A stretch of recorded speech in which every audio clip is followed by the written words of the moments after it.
Hello, happy Wednesday. I am in my car waiting on an appointment that I need to walk into here in about 10 minutes. But while I was driving here, I was meditating on Isaiah 45:3, where it says that God has given us hidden treasures in darkness. And just thinking about my daughter and in 22 when she was preparing for college and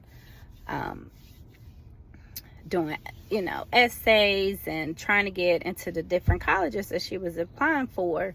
She had wrote her college essay about my son, and it was called The Letter J. So she told me about it and everything, and I just asked her, could I read it? And unfortunately, she didn't let me read. She was like, no, mommy, I don't want you to read it for whatever reason, I'm like, okay, cool.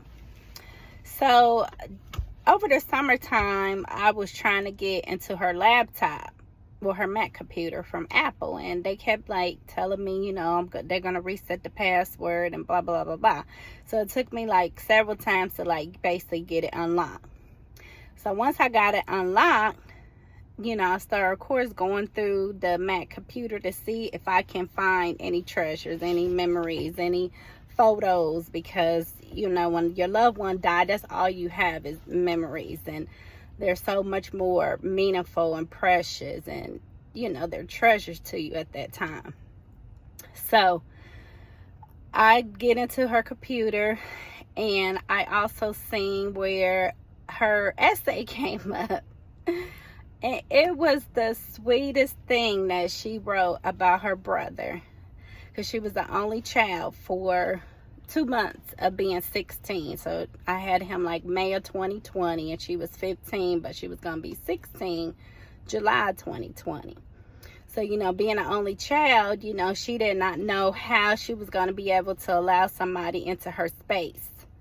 So that's what she wrote about, her college essay. And I just cried for probably a whole hour, just seeing how she basically was afraid to, welcome him in before, I had him. But once I brought him home, it's like she fell in love instantly. So it's a treasure that I am going to leave with him, maybe when he's 16.